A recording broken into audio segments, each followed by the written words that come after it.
I've tried to do something personally on myself. Here is a extremely good photograph showing one of the most attractive aspects of my house, the wiring. And I'm not referring to that bit there, I'm referring to that bit over there. And I have what used to be one of the 10 biggest domestic solar arrays on my roof in Australia, 4.75 kilowatts.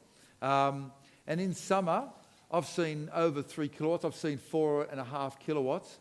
And you can actually check the cloud cover for the day by looking at that curve which comes through all the time.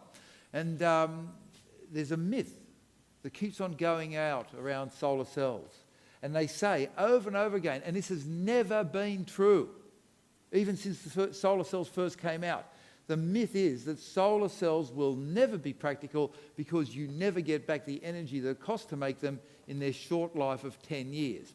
And this was thoroughly debunked by this report here. This is in Germany, in Freiburg, and the report is put out by this body here, freely available, and they just compared how long the payback time was.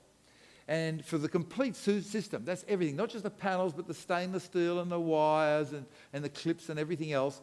The payback time in energy is somewhere between 1.5 years and 3.5 years, depending on where in the world you are.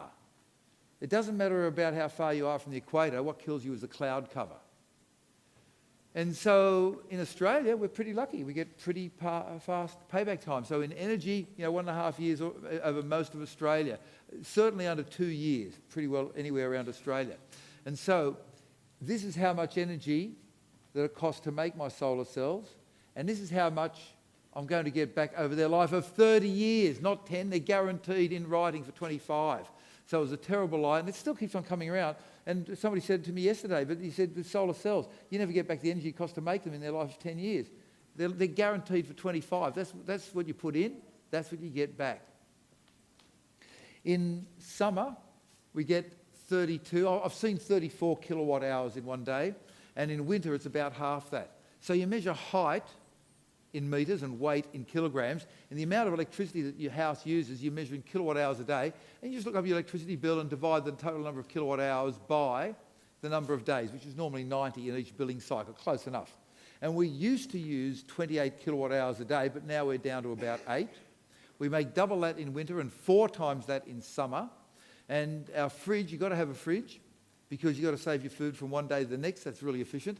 And you've got to have a modern dishwasher which has a filter to clean the water because they use less water and electricity on the economy cycle than washing dishes by hand. And I've met a family in Perth who not only runs a family but a business, and they do it on 3 kilowatt hours a day. So the energy payments are really good. The dollar payment is not so good, the dollar payback. We've got 27 panels, which cost an arm and a leg, and the inverter, and the labour, and then the council asked us for $2,000 for permission, and then the engineer came along and he said, you got a roof,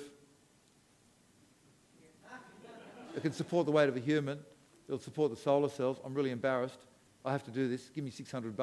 And then the council then added another $1,200. I talked to the council and they said, yeah, you're right, it's silly, and they wiped it out, it doesn't happen anymore. So that was a good thing. And then I was thinking about this and I thought, I just did this, looking at power that exists only in the daytime when the sun is shining. I did what we call in the land of science a back-of-envelope calculation, just a rough calculation. And looking at Australia, over here, you're close to the equator and you've got hardly any cloud cover. So just the ground gets 6.5 kilowatt hours a day. So our house uses 8 per day, and here you get 6.5 on each square metre. And if you've got solar cells, you can angle them and follow them around, you get about 1.5 times as much power. And so according to my rough calculation, if you get an area the size of Canberra and cover 1/3 of it with solar cells, when I say 1/3, that's to allow for shadowing and to go in and be able to do maintenance, that area can supply all of Australia with electricity, but only in the daytime. And if you cover an area the size of Victoria, which is 500 by 500 kilometres, you can supply the entire world with electricity, but once again, only in the daytime.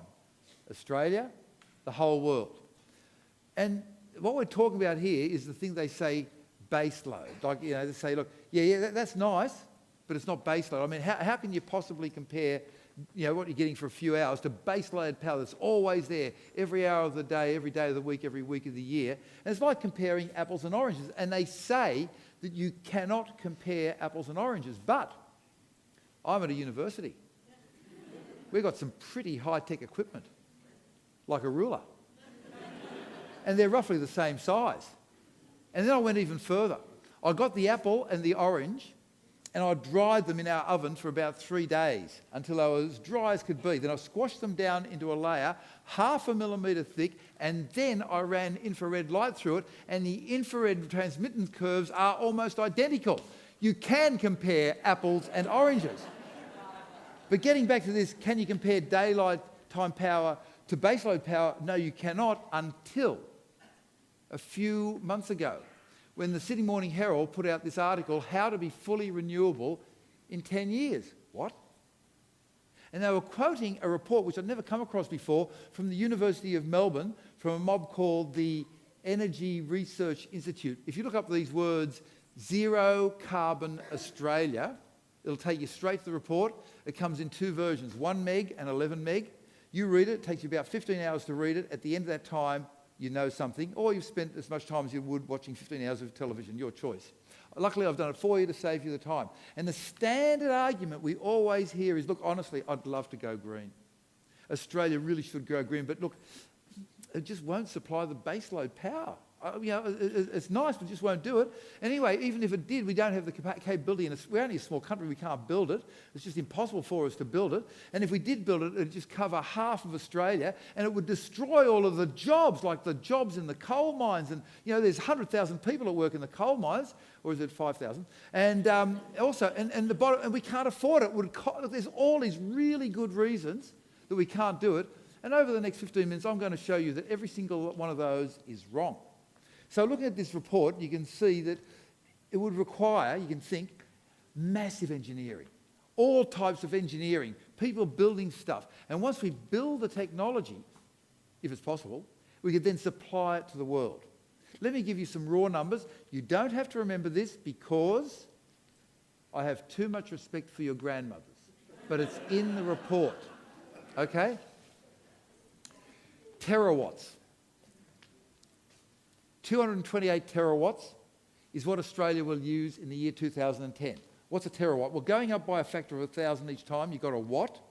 Your light bulbs, 20, 30, 50 watts. You've got a watt. Then you've got a kilowatt, like a car's got a 50, couple of hundred kilowatts. You've got a watt, then a kilowatt, then going up by 1,000, you've got a megawatt, and then going up by 1,000, you've got a gigawatt, and then finally you've got a terawatt. So you're going up by 1,000 each time. So Australia will use this much this year, and in 2020 it'll use that much, 325.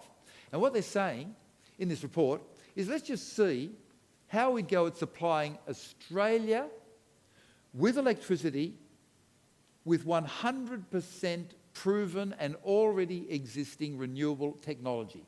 Nothing new, nothing unproven, nothing experimental, nothing great and wonderful, stuff that's been available, COTS, commercial off the shelf. Already being built around Australia, around the world, not in Australia. And so one of them is called concentrating solar thermal. And concentrating solar thermal, what you do is you get the heat of the sun and you use it to turn salt from solid into a liquid.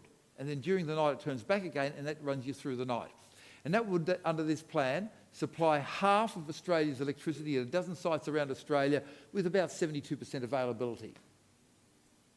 It's not 100% available like coal, but you'll see it's got advantages. So solar, but the solar that would work through the night is one half of the equation, not one half, but one part. And the other part is wind. Wind and solar are a really good mix. When you haven't got one, you've got the other, and so it goes, on average. And that would provide 40% of our electricity at 24 sites with about 33% availability. To summarise it, over Australia, you'd have a whole bunch of yellow squares, which would be the solar sites. And see, they can be a fair way away from the equator. And you can have the blue ones, which are your wind, and then these red lines and the green lines are all the new power lines that we'd have to put in. It would cost $370 billion. Stay with me. So, for the solar, would be $175 billion. And the wind would be 72 billion. And then to build the grid that takes it around Australia would be 92 billion. And then there's about 3 days each year when you when you are running close to not quite making it. And that's when you kick in your backup, your biomass and your hydro, and that'd be about that many billions.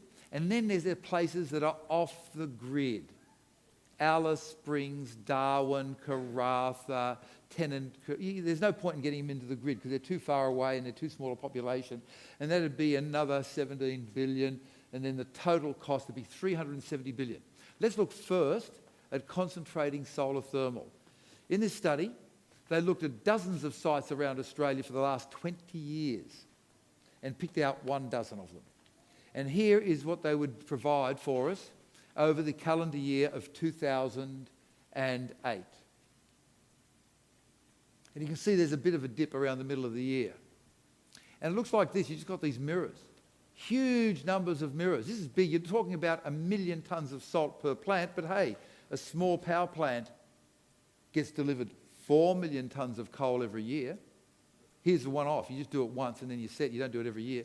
And you heat the salt up so high, up to over 230 degrees, that it turns into a liquid, and you crank it right up to 580, then the salt comes down and kisses up against some water, turns the water into steam. The steam then makes the turbines, it expands, it makes the turbine spin. Then the salt has been cooled down, goes back up, it goes around and around and around. A closed cycle.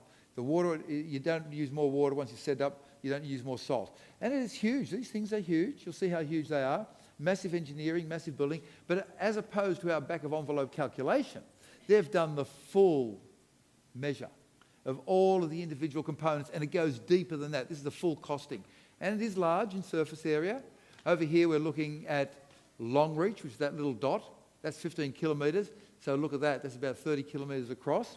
And if we started in January next year, which we won't, 10 years later we'd be finished.